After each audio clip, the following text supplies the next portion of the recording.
ఎండలు మండిపోతున్నాయి. ఎండలకు జాగ్రత్తగా ఉండమని చెప్పి వాతావరణ శాఖ హెచ్చరిస్తున్న పరిస్థితి నెలకొంది. ఈ తీవ్రమైన ఎండలు రావడంతో వడదెబ్బ తగులుతుంది. నిన్న ఒక్కరోజే తెలంగాణలో 42 మంది వడదెబ్బతో మృతి చెందారు. తెలంగాణ రాష్ట్ర వ్యాప్తంగా ఇప్పటి వరకు 60 మంది మృతి చెందినట్లు తెలుస్తుంది. 2 రోజుల్లో మొత్తంగా ఉమ్మడి తెలుగు రాష్ట్రాల్లో చూసుకుంటే నిన్న ఒక్కరోజే 60 మంది వడదెబ్బతో మృతి చెందారు. తెలంగాణలో గత 3-4 రోజుల నుంచి 100 మందికి పైగా వడదెబ్బతో మృతి చెందినట్లు అధికారులు చెప్తున్నారు. ఉమ్మడి నిజామాబాద్ జిల్లాలో సుమారు 10 మంది వరకు కూడా మృతి చెందినట్లు అధికారిక లెక్కలు చెప్తున్న పరిస్థితులు నెలకొన్నాయి.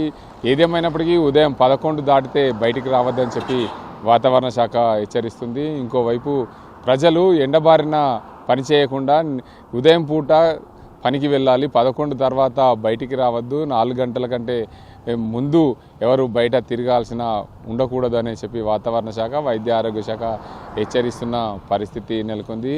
మరోవైపు ఏదైతే అత్యవసరం ఉంటే తప్ప బయటికి వెళ్ళకూడదు, బయటికి వెళ్ళాల్సి వస్తే ఖచ్చితంగా డిహైడ్రేషన్ కాకుండా ఓఆర్ఎస్ ప్యాకెట్లు, ఫ్లూయిడ్స్ తీసుకోవాలని చెప్పి అధికారులు సూచిస్తున్నారు. మొత్తానికి జిల్లాలో ఇప్పటికే ఎండదెబ్బ తగిలిన వారందరి కోసము జిల్లా ప్రభుత్వ ఆసుపత్రిలో హీట్ వార్డు ఏదైతే హీట్ సింక్ దానికి సంబంధించిన ఎండదెబ్బ బారిన పడిన వారందరికీ కూడా ఒక వార్డు, ప్రత్యేక వార్డును ఏర్పాటు చేసిన పరిస్థితి కనిపిస్తుంది. ఎండదెబ్బ బారిన పడిన వారికి ప్రత్యేకంగా చికిత్స అందిస్తున్నారు జిల్లా వైద్య అధికారులు. ఇంకోవైపు ఎప్పటికప్పుడు వడదెబ్బ తాగిన వారి అందరికీ కూడా కంట్రోల్ రూమ్ను ఏర్పాటు చేశారు. రాష్ట్ర ప్రభుత్వం ఇటీవల కాలంలో ఒక ప్రత్యేక జీవో తీసుకొచ్చింది. వడదెబ్బతో మృతి చెందిన వారందరికీ 4 లక్షల రూపాయలు ఆర్థిక సహాయం అందించే దిశగా పూర్తి స్థాయిలో శ్రీకారం చుట్టింది. ఇటు రాష్ట్ర ప్రభుత్వము వడదెబ్బ బారిన పడిన వారందరికీ ఆర్థిక సహాయాన్ని అందిస్తుంది. కానీ ప్రజలు జాగ్రత్తగా ఉండాలని చెప్పి వాతావరణ శాఖ అధికారులు ఇంకోవైపు వీరందరూ హెచ్చరిస్తున్న పరిస్థితి నెలకొంది.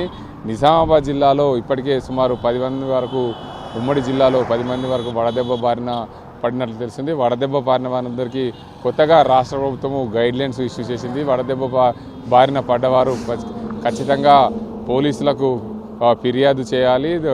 వడదెబ్బతో మృతి చెందిన వారందరికీ కూడా ప్రధానంగా ఏదైతే పోస్ట్ మార్టం నిర్వహించాలని చెప్పి కొన్ని గైడ్లైన్స్ ఇచ్చింది.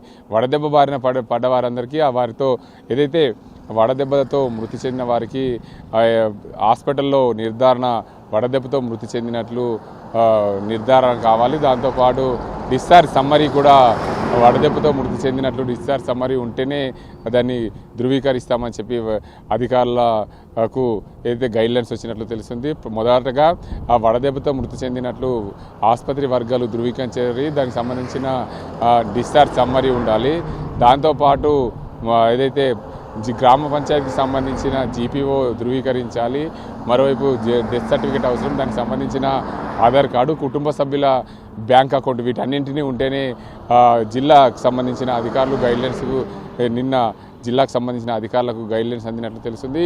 ఈరోజైతే ఏదైతే ఆయా ప్రాంతాల్లో వడదెబ్బతో మృతి చెందిన వారందరికీ కూడా స్థానికంగా ఉండే తహసీల్దార్ కార్యాలయంలో ఈ దరఖాస్తును అప్లై చేసుకోవాలి. దరఖాస్తు చేసుకున్న వారందరికీ రాష్ట్ర ప్రభుత్వం 4 లక్షల రూపాయలు ఆర్థిక సహాయాన్ని అందించే దిశగా శ్రీకారం చుట్టింది. అందులో భాగంగా ఎలాగైనా సరే రాష్ట్ర ప్రభుత్వము 4 లక్షల రూపాయల ఆర్థిక సహాయం అందిస్తుంది కదా అని కుటుంబానికి ఆసరగా అవుతుంది అనుకుంటే పొరపాటు తమ ఆరోగ్యాన్ని కాపాడుకునే దిశగా చూడాల్సిన బాధ్యత కూడా ఆ కుటుంబ పెద్దలది, కుటుంబ సభ్యులదిగా ఉంటుందని చెప్పి వైద్యాధికారులు సూచిస్తున్న పరిస్థితి.